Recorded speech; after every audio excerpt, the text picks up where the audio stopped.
नमस्ते। आज मुलायम सिंह यादव जी नहीं रहे। एक 83 वर्ष के हो जाते, एक महीने बाद नवंबर में उनके जन्मदिन था।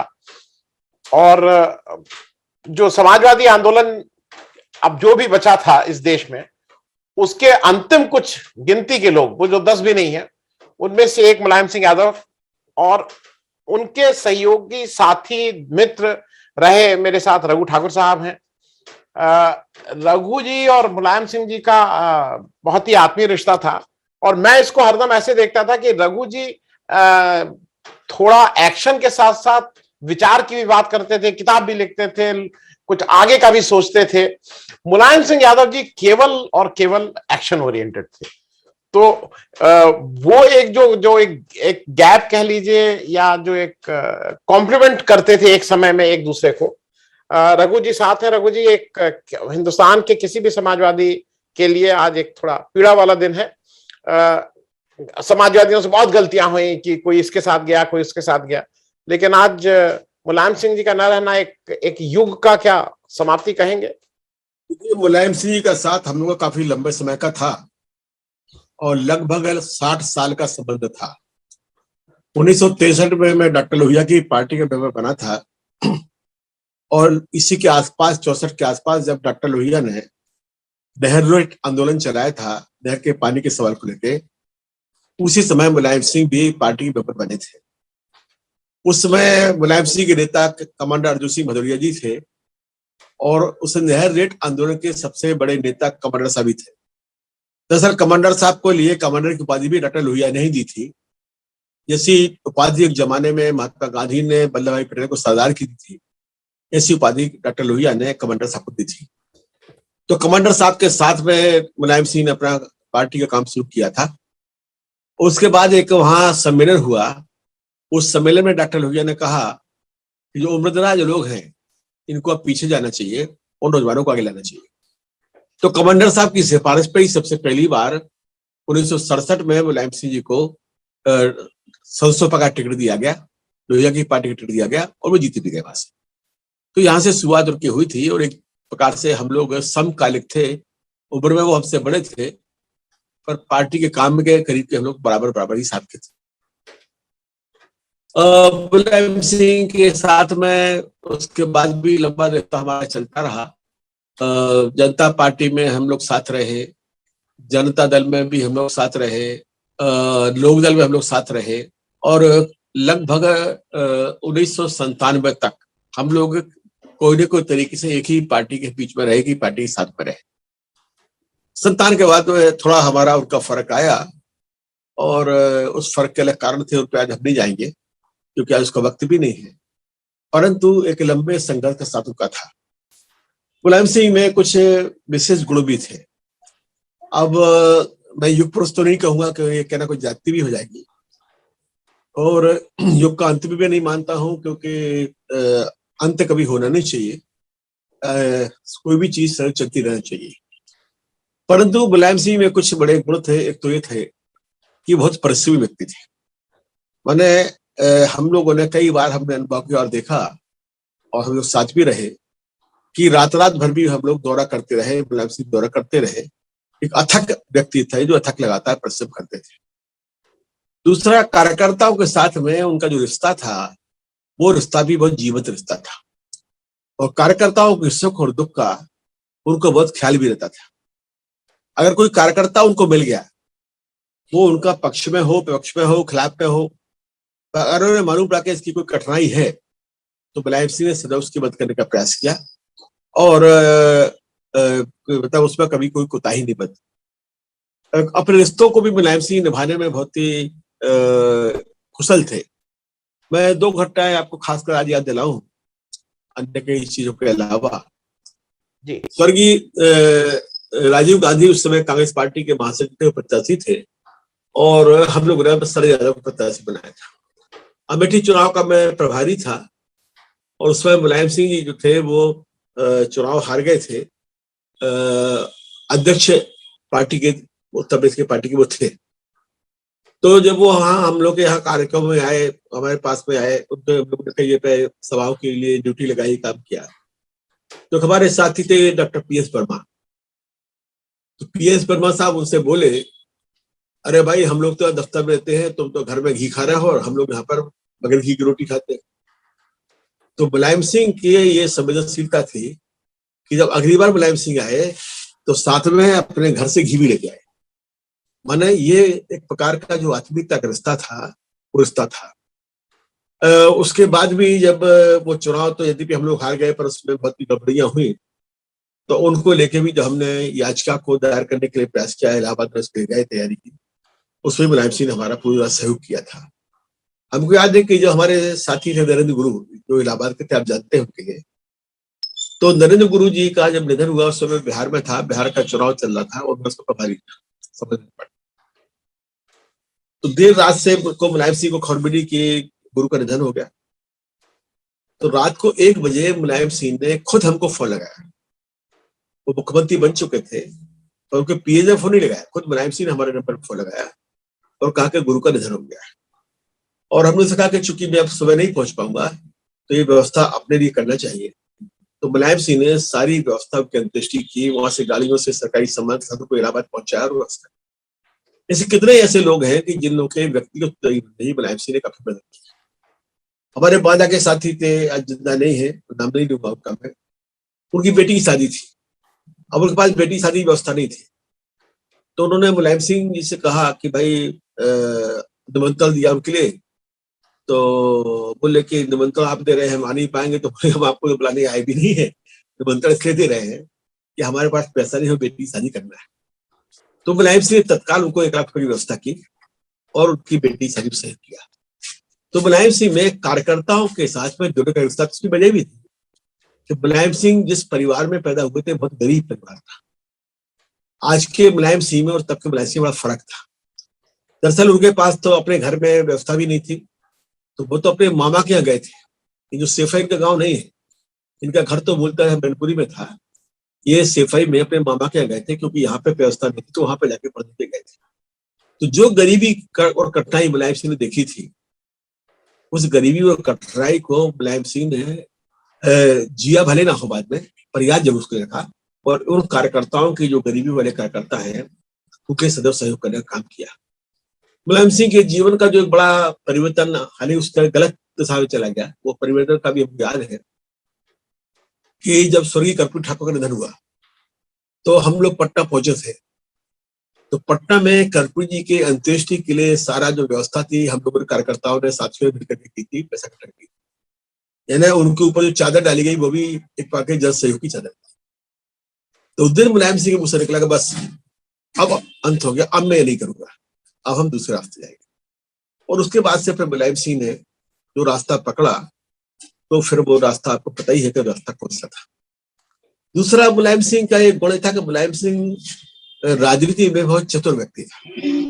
माने कब कहा कौन समझौता करना है, कब किससे तोड़ना है, कब किससे जोड़ना है, कब कहाँ छोड़ना है।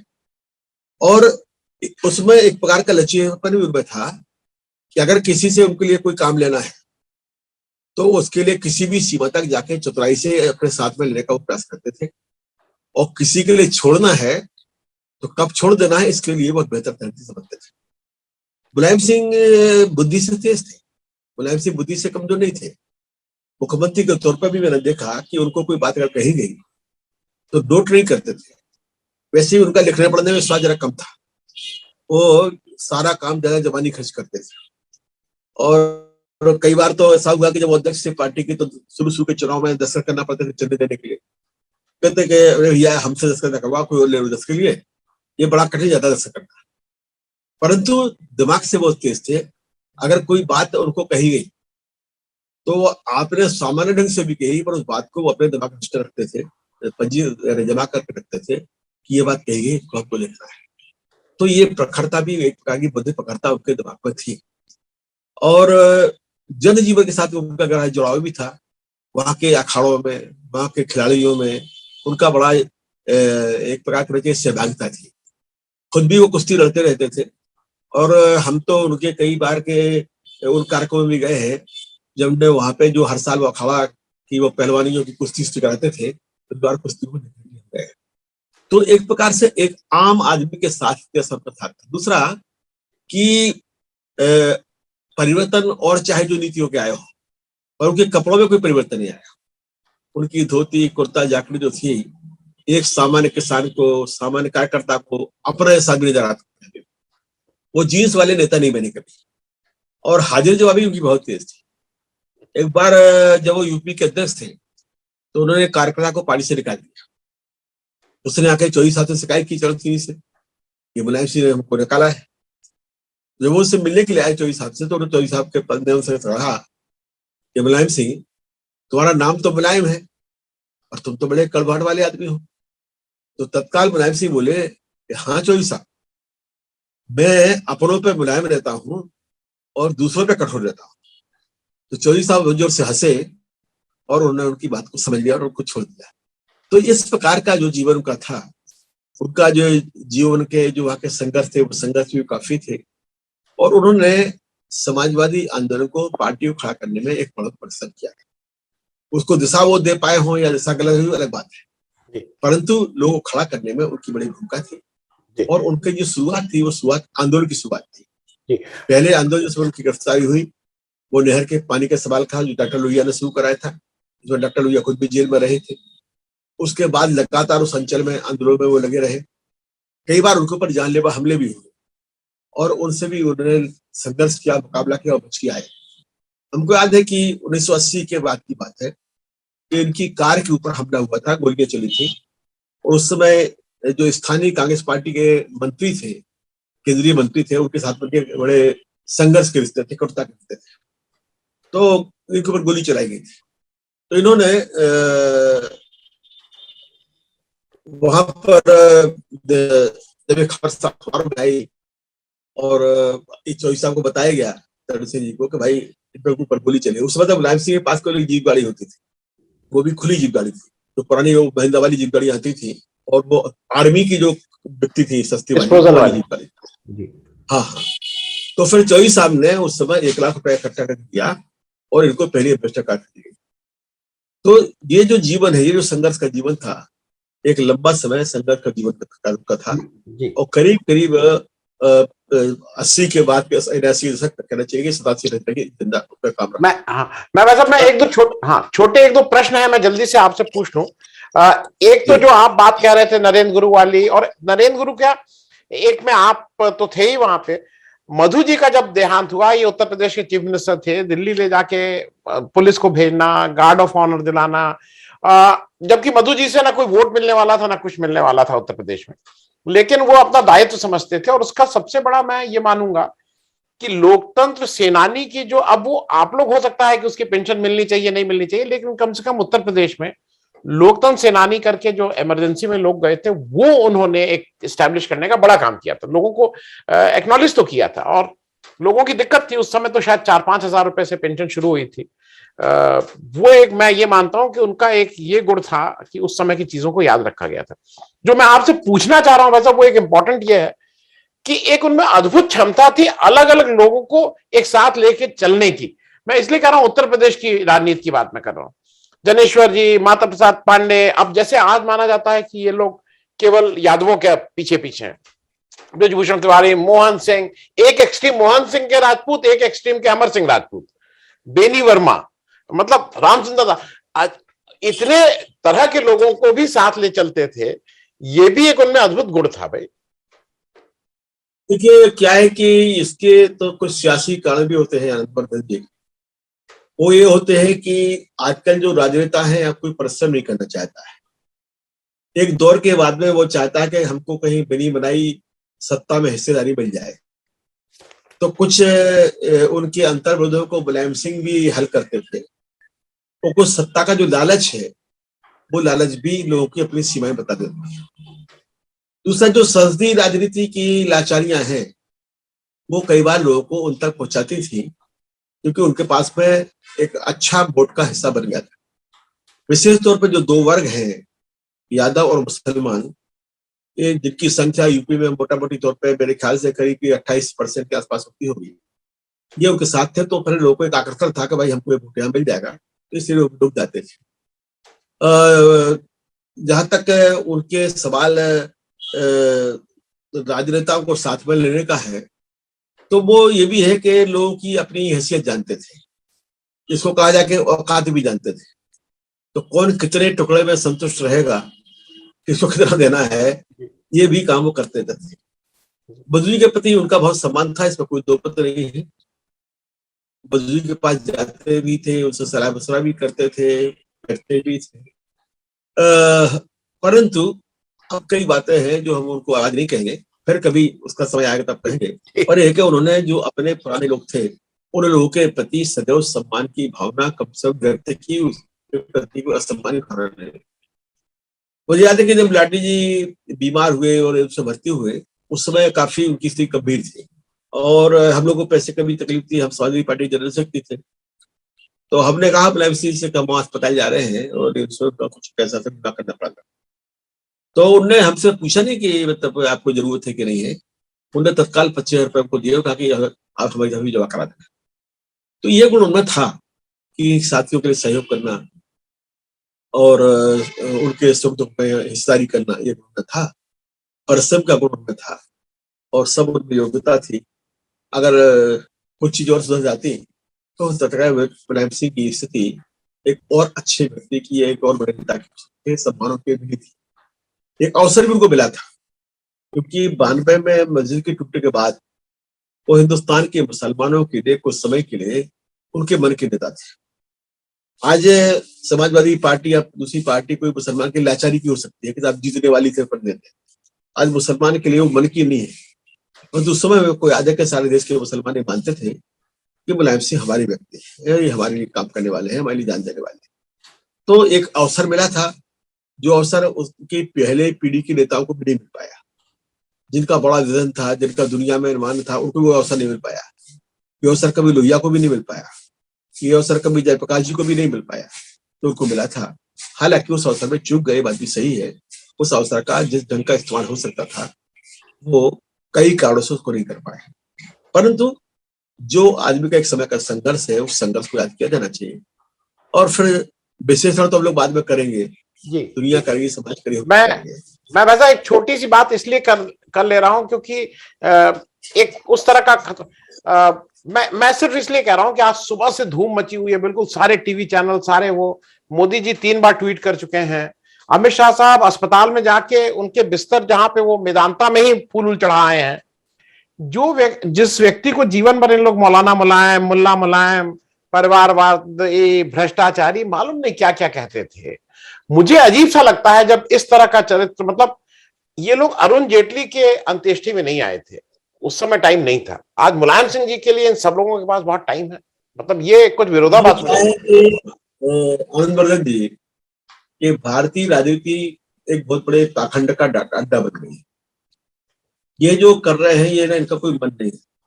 ये कि प्रकार की आंतरिक संपत्ति। मैं 2 घटनाएं बताऊं। राष्ट्रीय स्वयंसेवक संघ के जो सरसंघ संचालक थे सुदर्शन जी जब भी लखनऊ गए हैं तो उनका खाना एक बार का मुलायम सिंह घर पर होता था। तो मुलायम सिंह जी राजनीति की सत्ता के लिए कई चैनल खोल के रखते थे और संघ और भाजपा भी कई चैनल खोल के रखते थे।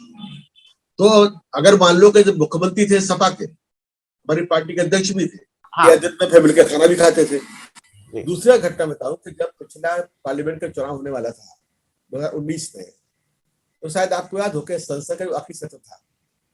संसद के आखिरी सत्र में मुलायम सिंह जी ने कहा कि अब मोदी जी आप फिर प्रधानमंत्री बनेंगे, आप चुन के आएंगे। और मोदी जी ने तत्काल कहा कि मैं आपका धन्यवाद देता हूं कि आपने मुझे अपना समर्थन दे दिया। और पब्लिक की मीटिंगों में भी उन्होंने कहा कि मुलायम सिंह के समर्थन को प्राप्त है। और 2019 के मोदी के चुनाव जीतने में एक प्रकार से ये आंतरिक समझौता था। आजकल ये चल पड़ा है। जैसे हमको याद है कि जब अटल बिहारी वाजपेयी जी प्रधानमंत्री थे तो उनमें और मध्य प्रदेश की कांग्रेस सरकार में बड़ा दोस्ताना था कि दिल्ली तुम्हारी और स्टेट हमारा। ऐसा कुछ समझौता मुलायम सिंह जी और मोदी में भी रहा है कि दिल्ली तुम्हारी और राज्य हमारा। तो इसलिए उनका वो करना स्वाभाविक है। दूसरी बात यह है कि अब भारतीय जनता पार्टी और संघ की जो नीति है वो नीति भी यादव समाज को बांटने की है। और निरहुआ के चुनाव जीतने के बाद आजमगढ़ से अब उन्होंने इस पर और ज्यादा काम शुरू किया है। उसकी वजह भी है कि अगर आप देखें तो 1980 के जमाने में और उसके पहले जो दंगे होते थे यूपी या बिहार में, उन अधिकांश दंगों में जो प्रमुख भूमिका अदा करने वाले लोग थे वो कई यादव समाज के लोग होते थे, जो ग्रामीण समाज के लोग थे। आपके यूपी का भी आप याद करिए, बदायूं के आसपास का पूरा, वहां भागलपुर के पास का भी आप देख लीजिए, वहां की स्थिति यही थी। तो इससे क्या है कि उनको लगता है कि नहीं, इन लोगों को हम फिर से हिंदू माइंडसेट पे कन्वर्ट कर सकते हैं और इनमें इनमें वो चीज है कि इसको हम इस्तेमाल कर सकते हैं। तो भी संघ का और भाजपा का जो नया स्केप गोट है वो यादव समाज है, और यादव समाज में अपनी गुडविल कायम करने के लिए ये काफी रोएंगे। अभी तो खाली वहां गए हैं, तकिए के पास जाके फोटो खिंचवा रहे हैं, अभी काफी रोएंगे और ये बताएंगे कि हमको बहुत दुख है, और हो सकता है कुछ कहने लगे कि अगर जिंदा रहते तो हमारे संग में ही आ जाते, ये भी कह सकते हैं। मेरा ये एक राजनीतिक ड्रामा है और इसका कोई बहुत बड़ा मतलब नहीं है, परंतु एक व्यक्ति चला गया, हम सब लोग अपने समाजवादी साथी के नाते को श्रद्धांजलि देते हैं, उनके परिवार के प्रति संवेदना व्यक्त करते हैं और उम्मीद करते हैं कि उनका परिवार उनकी बाद की चीजों को छोड़ दे, और जो पुरानी बातें थी 1960 से लेकर के 90 के बीच की, अगर उनको याद रखेगा तो शायद वो मुलायम सिंह का ज्यादा नाम स्मरण कर पाएंगे। बहुत बहुत धन्यवाद रघु भाई साहब। मैं उनको एक तरह से और भी देख रहा हूं कि शायद जो मैंने युग अंत जब मैंने कहा था तो मेरा यह ऐसे लोग जो आम आदमी से मिलते जुलते भी रहते थे, अब लोगों का मिलना जुलना बंद हो गया है, क्योंकि अब आप नेता नहीं, अब आप एमएलए नहीं चुनते हैं, आप तो राजा चुनते हैं या राजकुमार चुनते हैं। तो वो दौर अब खत्म हो रहा है, उसके कुछ आखिरी लोगों में ये लोग बचे हुए थे। इस ढंग से कहा था। बहुत बहुत धन्यवाद ज्वाइन करने के लिए, और हम सब लोगों की तरफ से मुलायम सिंह जी को, उनके परिवार को श्रद्धांजलि की बात हम लोग मुलायम सिंह जी के लिए कह रहे हैं। परिवार उनकी भाई सुखी रहे। हाँ, आगे अखिलेश जी हैं ही, उनकी विरासत को ठीक से संभालें, यही हम सब लोगों की प्रार्थना है। Thank you so much.